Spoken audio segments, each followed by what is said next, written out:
Bonjour très chers amis internautes, mes très chers compatriotes.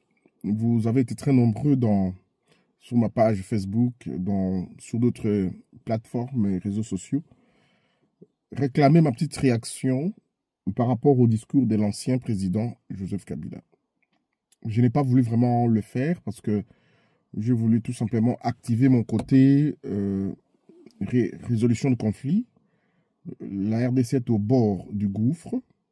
Donc il faudrait, comme la Senco l'avait demandé, que chaque Congolais puisse venir proposer quelque chose. Donc je n'aimerais pas vraiment, si je rentre dans l'analyse du discours du président Joseph Kabila, je vais aller à l'encontre des principes pour lesquels nous sommes maintenant, parce que la maison brûle, il faut favoriser l'unité.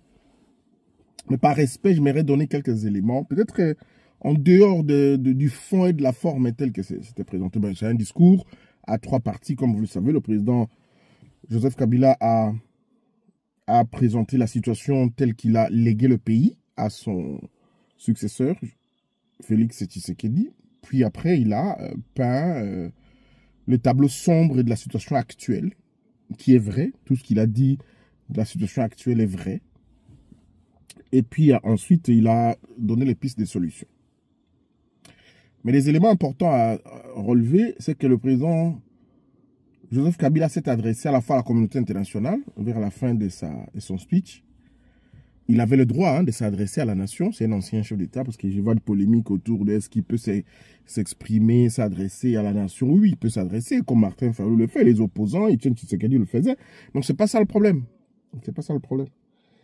Donc, il pouvait bien, et il a le droit de s'adresser à la nation. Il a quand même géré ce pays-là 18 ans. Et même plus parce qu'il a occupé d'autres fonctions avant. Il s'est adressé à la jeunesse, il s'est adressé à tous les compatriotes de s'unir pour que l'on puisse chasser la dictature. Il n'a pas dit comment, mais l'article 64 le définit fort bien. Mais un élément qui a attiré mon attention, et il n'avait pas raison, et donc son discours a été un discours de colère et de menaces, à peine voilé. Il s'est adressé à l'armée et il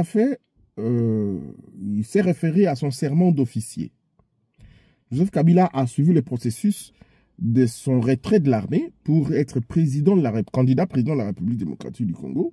Et donc, il ne pouvait plus s'adresser à l'armée.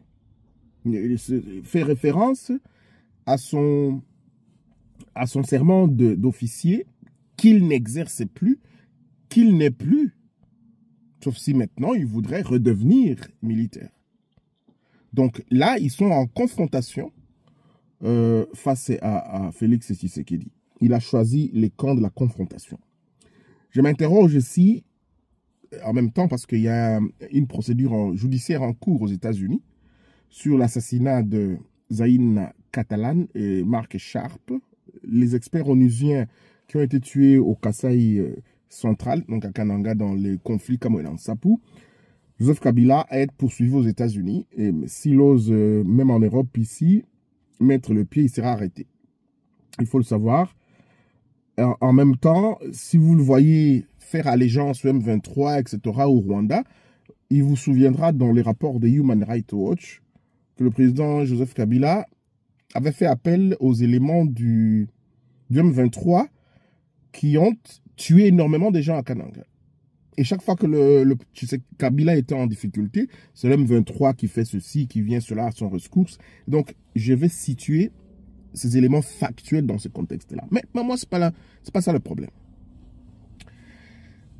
Là où moi je suis choqué, voilà un homme qui n'a aucune considération aux Congolais, qui n'a aucun respect aux Congolais, qui a organisé une forfaiture en proclamant Félix Tshisekedi vainqueur des élections. Donc il a fabriqué un virus il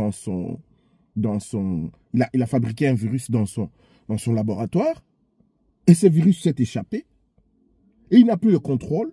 Ce virus devient un monstre qui dégringole à gauche, à droite, à contresens, dans la mauvaise gestion, gabegie financière, les scandales allant de sa chambre jusqu'au salon, jusque dans la gestion de l'État. Félix Tshisekedi, qui ne sait même pas combien on lui paye, il touche comme salaire à la fin du mois, tellement qu'il confond sa poche et les trésors publics. Voilà les monstres qu'il a créés. Et Joseph Kabila, dans ce discours, j'avais bien voulu qu'il commence par présenter ses excuses aux Congolais. Pour ce qu'il a... Parce que tout ce que Félix Tshisekedi devient aujourd'hui, tout ce qu'il est en train de faire, la fabrication vient d'abord de 2018 où Kabila a coupé le petit frère d'Olenga Koy, qui est mon Olenga Koy, c'est mon aîné avec qui j'échange tous les jours. C'est un grand frère pour moi. C'est un père en politique parce que j'ai commencé les pas politiques chez lui. Ministre Emery Okunji était en fonction, il coupait Internet parce que, en réalité, Martin Fayulu était élu. Mais il a fallu faire des arithmétiques, des algorithmes informatiques pour créer. Et puis les deals qui a commencé à Ibiza, tout ça, ça s'est métamorphosé jusqu'à ce que Félix Tshisekedi a été fait président de la République. Il n'était pas élu. Et si aujourd'hui, Kabila peut se peindre un tableau de Père Noël qui arrive, alors que c'est celui qui nous a mis dans le scandale dans lequel nous nous trouvons, c'est encore manqué de considération envers nous. Et Kabila ne se pose pas une seule question de savoir des générations qui l'ont vécu, qui, moi je suis de sa génération, il est mon aîné de 2 ou 3 ans, Moi j'ai une vision de ce pays-là. J'ai une idée de gestion de ce pays-là. Il a oublié qu'à un moment donné, et je paraphrase l'archevêque cardinal Laurent Monsengo Passigna, 1 an ou 2 ans avant sa mort, qui disait pour caractériser, pour décrire le régime de Joseph Kabila, il disait « Il faut que la vérité l'emporte sur les mensonges systémiques et que le médiocre dégage. » Le médiocre, c'est Kabila et son régime. Autant Félix Tshisekedi est une catastrophe et ignoble, il doit partir. Joseph Kabila doit mettre dans sa tête que nous ne l'attendons pas comme gestionnaire, comme futur dirigeant de ce pays. Non, nous ne l'attendons pas. Et c'est ici que le fils d'Étienne Tshisekedi dit franchement, Kabila devient utile parce que tu es tellement idiot, tu es tellement... Excusez-moi, j'ai jamais vraiment, je suis un petit peu en colère. Parce que Félix, c'est un grand frère. Tu as ton pays. Tu as tout. Tu es devenu, d'ailleurs, milliardaire. Tes frères et toi. Papa, gère bien le pays. C'est tout. C'est tout ce qu'on demande à Félix. On commence à désirer, comme le fils d'Israël qui commence à désirer à rentrer en Égypte. Et je n'oserais pas faire cette comparaison-là parce que Félix n'est nullement pas Moïse, etc. Mais ils veulent rentrer en Égypte en esclavagisme parce que Joseph Kabila, c'était les persécuteurs des Congolais.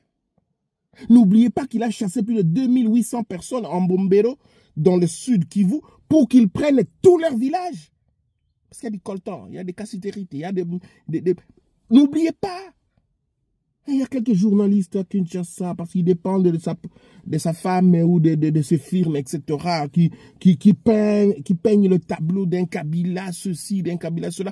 Moi, j'ai travaillé avec Joseph Kabila. Ce type a tué, en 18 ans, il a organisé des tueries des gens et les massacres des Congolais, plus que Mobutu en 32 ans. Mais parce que notre aîné est juste un ensemble vide. Tshisekedi est bon pour la poubelle. C'est cela. Le grand frère Tshisekedi pouvait juste radical. Les deux, ils n'ont aucune ambition politique. Aucune ambition géopolitique pour rendre ce pays riche, stable. Nous sommes dans le concert des nations.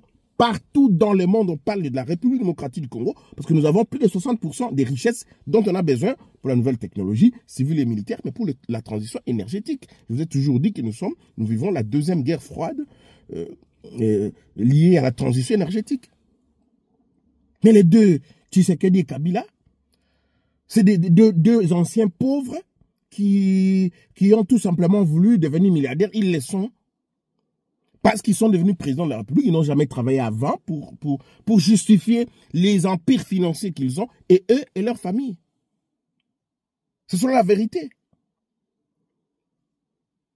C'est cela la vérité. Et quelqu'un qui a plus de 30 ports, Kabila, plus de 30 ports au pays.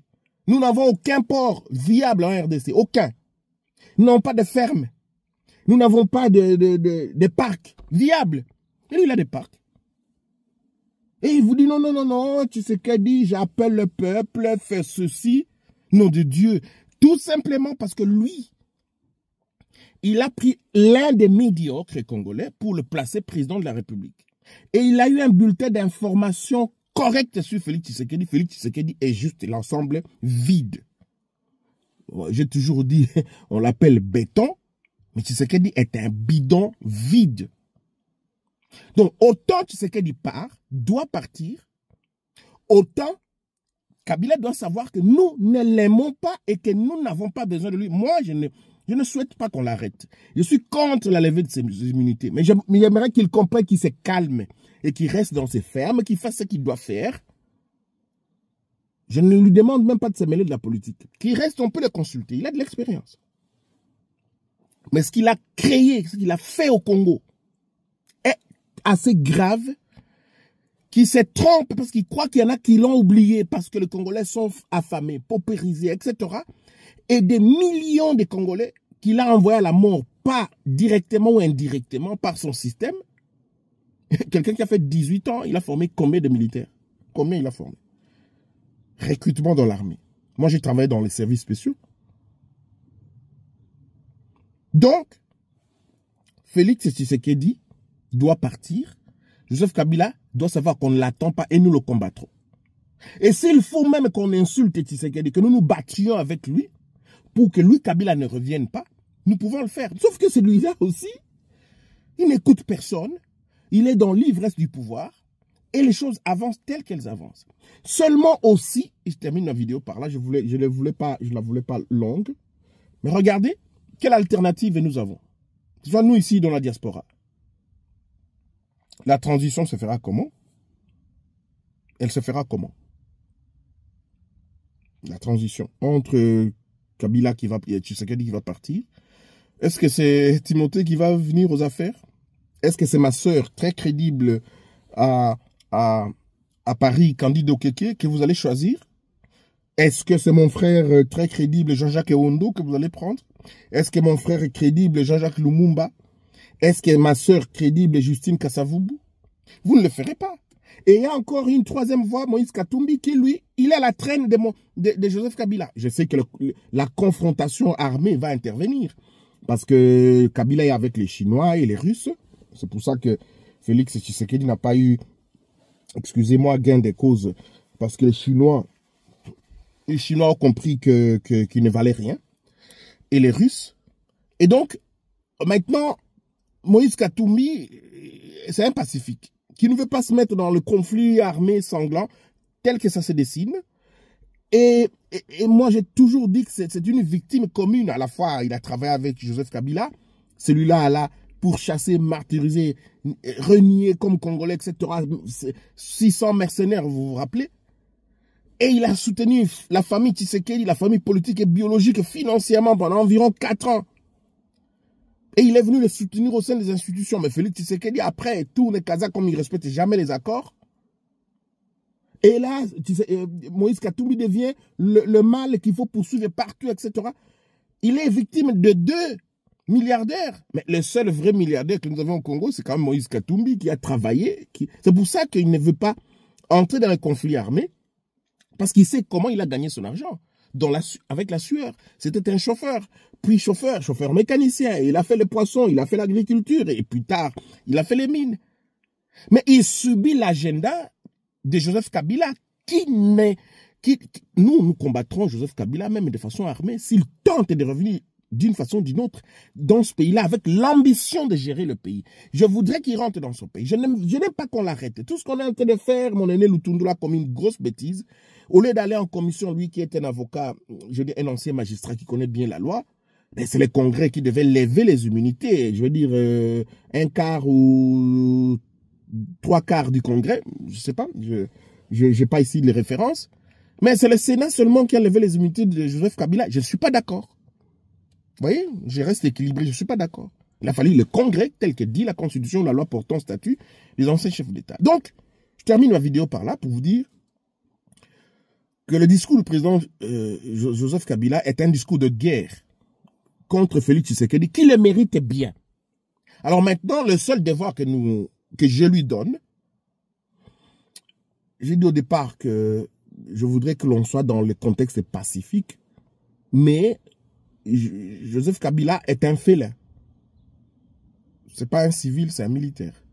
Même s'il a abandonné la tenue, etc., je ne me contredis pas, c'est un militaire, il a toujours l'attitude, c'est pas un démocrate. Il a l'attitude d'un félin, il va se comporter toujours comme ça.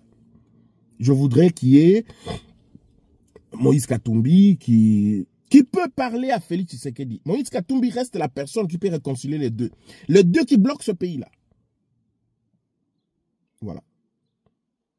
Les églises, les pères catholiques, etc., je veux dire, les prêtres catholiques, les prêtres de l'ECC, etc., et d'autres, les églises gospel de réveil, non, les églises de réveil sont là aussi, mais le contexte est tel que la confrontation entre BRICS, parce que Joseph Kabila est du côté de la Chine et de la Russie, donc du côté BRICS, mais Félix Tshisekedi voudrait neutraliser tous les opposants en allant négocier avec Trump et on isole le Rwanda. Le M23 fini, Kabila, Katumbi, les autres, allez voir ailleurs. Ça sera une situation telle que nous vivrons les jours prochains, seront très riches. Mais Joseph Kabila doit savoir qu'il a commis une bêtise, je veux dire, une faute de n'avoir pas présenté ses excuses au peuple congolais. Ça aurait été beaucoup mieux, je transpire un petit peu, parce que je suis en route. Et donc, je voudrais me limiter là parce que c'est quand même 16 minutes. Le discours du président Joseph Kabila est un discours de guerre. Même s'il propose des solutions diplomatiques, il n'y croit pas à ces... Mais il a intérêt à venir de façon pacifique. Parce qu'il a trois sorts.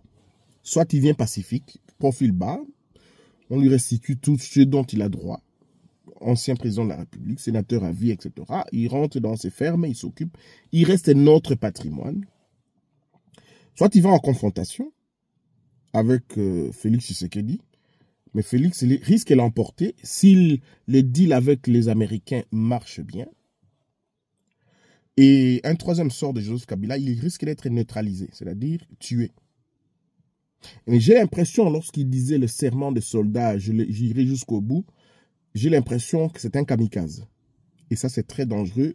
C'est un homme que j'ai connu, j'ai échangé avec quelqu'un hier. C'est une personne que je connais, je ne dirais pas parfaitement bien, mais je connais Joseph Kabila plus que beaucoup de gens. Mesdames, messieurs, merci. Rendez-vous au prochain numéro.